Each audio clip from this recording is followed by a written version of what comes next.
तो दोस्तों, आपका हमारे channel special education with Swati में स्वागत है।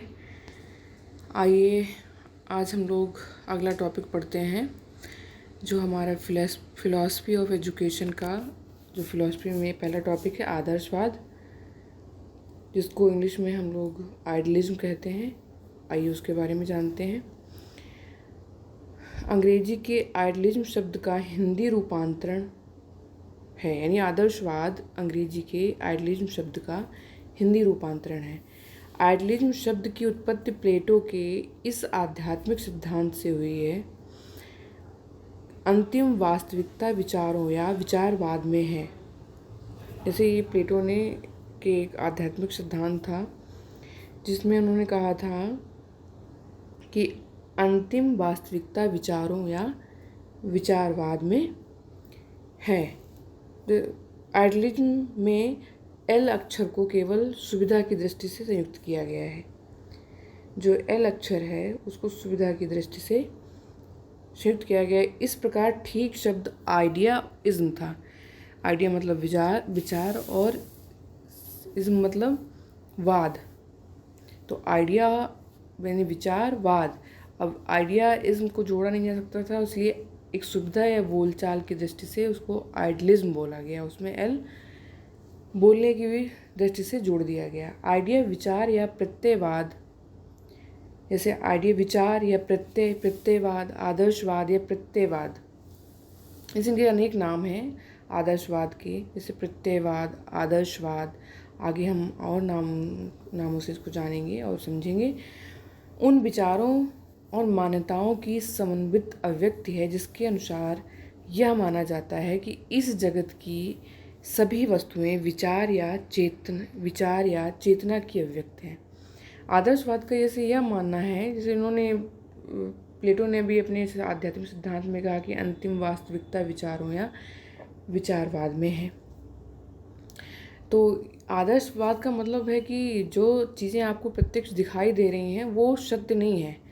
जो विचार है वही सत्य है, वही अंतिम सत्ता वही है। तो आदर्शवाद में कहीं ना कहीं वही बात का बार बार जिक्र किया गया है कि जो भी जगत है इन विचारों का अभिव्यक्ति है या विचार ही अंतिम सत्ता है। आगे जैसे सृष्टि का सारतत्व दिव्य है या पदार्थ। सृष्टि का सार तत्व द्रव्य या पदार्थ नहीं बल्कि चेतना है। इनका मतलब वही कहा गया कि इनका जो अंतिम सत्य है वो पदार्थ यानी जो आसपास दिख रहा है वो सत्य नहीं है, बल्कि विचारों से जो उत्पन्न हुआ है वो विचार सत्य है। आदर्शवाद का यह भी मत है कि यह जो भौतिक संसार दृष्टिगोचर होता है वह वास्तविक नहीं है। जैसे आदर्शवाद का मानना है कि ये जो भौतिक संसार दिखाई दे रहा है वह वास्तविक नहीं है, बल्कि यह तो मानसिक जगत या विचार जगत की साकार अभिव्यक्ति है।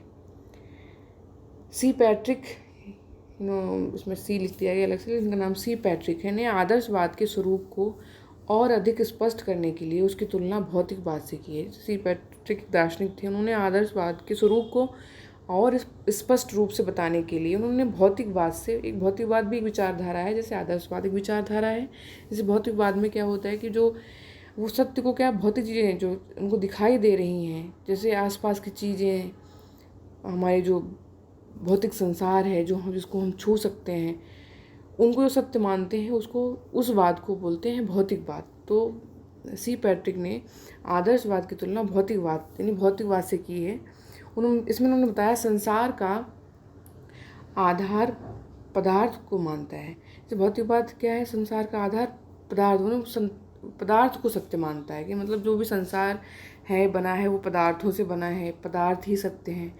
उसी प्रकार आदर्शवाद संसार का आधार मन को मानता है। यानी इसके अपोजिट आदर्शवाद क्या है, संसार का आधार मन को मानता है, क्योंकि मन से ही हमारे विचार उत्पन्न होते हैं और विचारों से ही हमारा पदार्थ जगत बना है।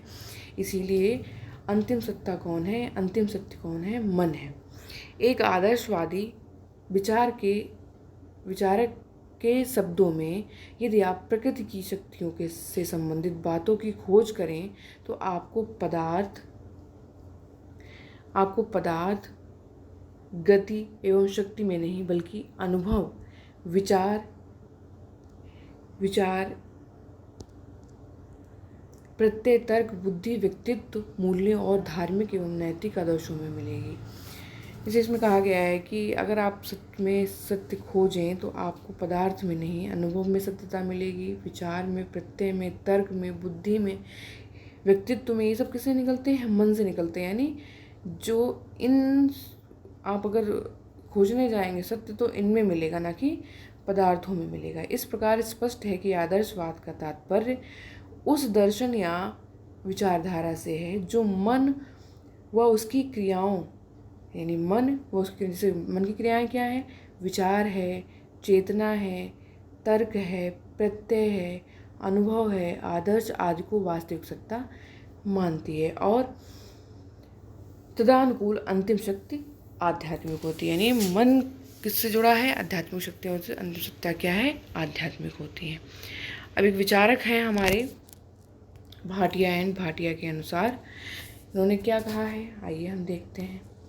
भाटिया एंड भाटिया के अनुसार क्या है? आदर्श जीवन के प्रत्यय या वैज्ञानिक तथ्यों की ओर से अपना ध्यान हटाकर, यानी आदर्शवाद जीवन के प्राकृतिक या वैज्ञानिक तथ्यों की ओर से, यानी जो आपको दिखाई दे रहा है, जो विज्ञान सोचता है कि हाँ हर किसी चीज़ के पीछे क्या है, तथ्यों की ओर से अपना ध्यान हटा के मानवीय अनुभव, यानी मानव के अनुभव के आध्यात्मिक पहलुओं पर बल देता है।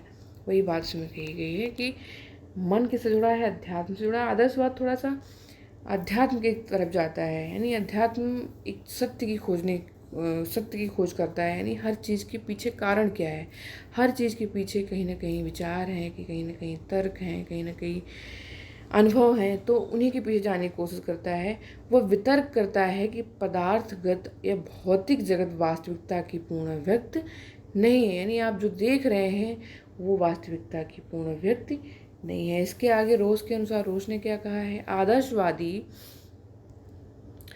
आदर्शवादी दर्शन के कई विभिन्न रूप हैं, किंतु सभी के पीछे प्रमुख विचार यह है कि मन या आत्मा जगत की सार वस्तु है। यानी उन्होंने कहा कि कई विभिन्न रूप हैं लेकिन सबके पीछे एक ही है कि प्रमुख विचार यही कि आत्मा जगत की सार वस्तु है। यानी आत्मा इन्होंने वही मन विचार से ले लिया है। आत्मा इनका कोई वो नहीं है जो हमारे पुराणों में कहा गया। आत्मा इनका मन से, यानी मन से विचार हमारे उत्पन्न होते हैं, तो मन ही हमारा अंतिम सत्य है, सच्ची वास्तविकता मानसिकता होती है। आदर्शवाद को अन्य नामों से भी जानते हैं, जैसे विवेकवाद, विचारवाद, प्रत्ययवाद, बहुबुद्धिवाद भी कहा जाता है। आदर्शवादी विचारधारा के प्रमुख दार्शनिकों में सुकरात व प्लेटो का नाम जाना जाता है। अन्य दार्शनिकों में कमेनिस, पेस्टोलॉजी, कांट, फ्रोवेल का नाम आता है। भारतीय आदर्शवादी में दार्शनिकों में नाम आता है स्वामी विवेकानंद, महात्मा गांधी, अरविंदो, टैगोर आदि। अगला इसी में आधुनिक युग में इस विचारधारा को आगे बढ़ाने व शिक्षा के क्षेत्र में आदर्शवादी सिद्धांतों का प्रयोग करने वाले पाश्चात्य दार्शनिकों में स्विट्जरलैंड के पेस्टोलॉजी, यानी जो आधुनिक समय में इस विचारधारा को आगे बढ़ाने वाले हैं वो कौन है? स्विट्जरलैंड के पेस्टोलॉजी, और जर्मनी के हर्बर्ट और फ्रोवेल, इंग्लैंड के नन, इटली के जेटले और अमेरिका के हॉर्न महोदय का नाम विशेष उल्लेखनीय है। अब आदर्शवाद के प्रमुख सिद्धांत क्या हैं? पहला इनका सिद्धांत है आध्यात्मिक मूल्यों का सिद्धांत। अब इन्होंने हमने आगे पहले ही पढ़ा था कि इन्होंने अपने मन पे ज़्यादा विश्वास किया है, मन को सत्य मानते हैं, तो इनका पहला सिद्धांत है आध्यात्मिक मूल्यों का सिद्धांत। आदर्शवादी मान्यताओं के अनुसार आध्यात्मिक मूल्यों का विशेष महत्व है। यह मूल्य सत्यम शिवम सुंदरम, ईश्वर के साक्षात्कार के लिए इन मूल्यों को जानना अनिवार्य है। इन मूल्यों के पूर्व साक्षात्कार से ही ईश्वर का साक्षात्कार किया जा सकता है। इस तथ्यों को ध्यान में रखकर आध्यात्मिक मूल्यों को विशेष महत्व दिया जाता है। जैसे सत्यम शिवम सुंदरम, इन जो दिखाई दे रहा है, यानी जो दिखाई दे रहा है उसके पीछे का सत्य क्या है? जो सत्य है वही शिव है, वही सुंदर है। तो उन्होंने इसी सिद्धांत को मतलब अपने विचार के सिद्धांत में प्रमुख महत्व दिया है। दूसरा सिद्धांत है आध्यात्मिक जगत का सिद्धांत। आदर्शवादी दार्शनिकों ने जगत को दो भागों में बांटा है, आध्यात्मिक जगत और भौतिक जगत।